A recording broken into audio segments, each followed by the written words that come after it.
For years now, the quality of water in our rivers, lakes and estuaries has been a worry. According to the Environmental Protection Agency, last year saw no improvement overall, with any gains being offset by declines elsewhere. Very often it's farmers who are in the firing line, but a new project down here in Kerry could signal the start of a new era of engagement by farmers with their waterways.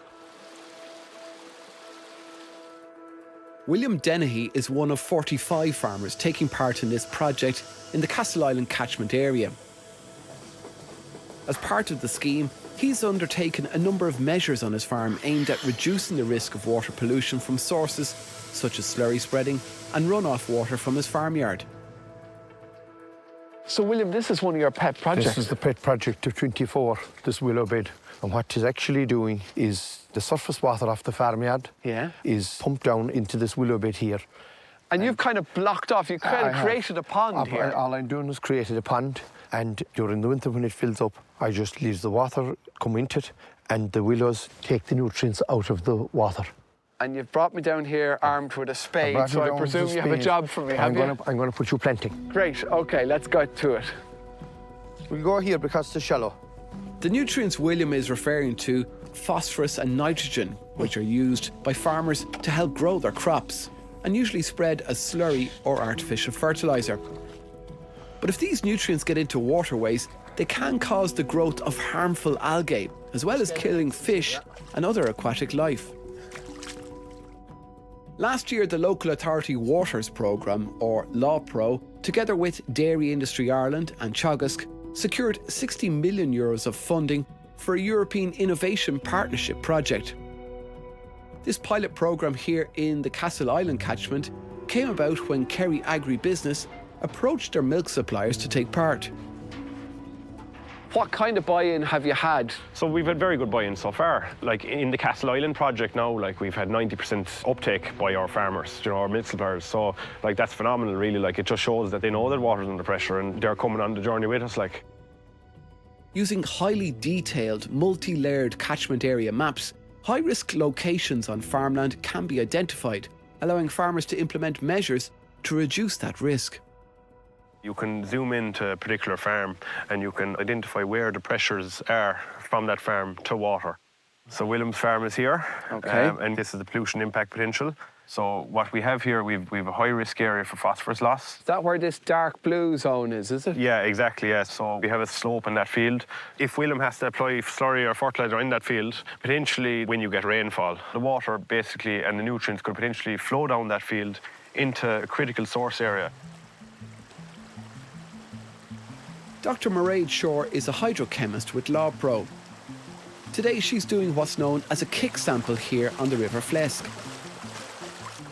By kicking up the gravel on the riverbed and catching everything that is disturbed, she can get a broad idea of the water quality on this stretch of river. The first and probably the most important is the biological quality, and that is the little insects called invertebrates that live on the stream bed.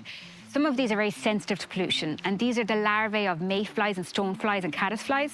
So we have monitored these insects at 11 sites around Castle Island. But these little insects, they can take a few months to recover from pollution, so it takes time to see the impact of these measures.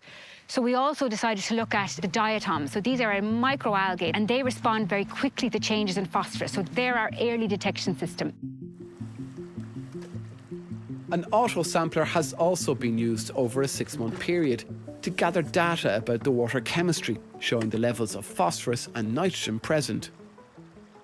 We have a baseline got this summer, so we'll get another assessment done next summer and possibly even the summer afterwards to try pick up what's happening due to this project.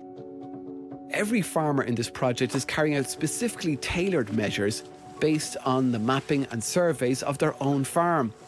This can involve planting trees and hedgerows to act as natural buffer zones to filter out nutrients from runoff, or creating earthen mounds to divert water. Tighter restrictions are also put in place as to when and where slurry can be spread. Does it take away from what you're supposed to be at in terms of producing milk and keeping animals? Yeah, not really. It's not a massive test. We'll say what I have done now. We have risen farm roadways to direct the silt and any dirty water off into grassland to filter it, and We've removed a few gaps that were near streams and things, but it's nothing major after that would take a massive effort. Your farmable area is shrinking because you're providing this buffer zone for nature, really. Well, not really, because a lot of these buffer zones, like there in corners, you probably can't farm properly. Or if you try manuring them, you'll probably waste more manure getting into them, and you'll find that it doesn't really change your farming at all. If anything, it enhances the whole thing. I suppose the buy-in is a big thing. Like, there's a big buy-in locally, like. And I suppose there's no point in one fella doing it, no one else doing it. So when everyone else is doing it, like, I suppose there's more encouragement to everyone to get involved in. Attitudes have changed and the approach is different, and you're more or less brought along to do these rather than pushed, which is, I think, probably a big help. Under legislation, farmers are already required to carry out specific measures to protect water.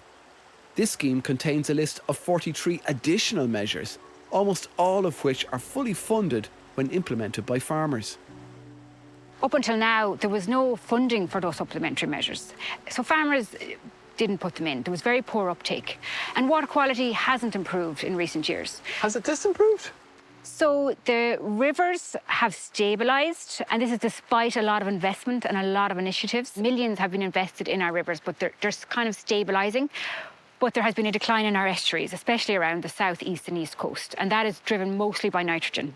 What we're finding is that good water can easily be lost. So we just have to work to protect water quality where it's good.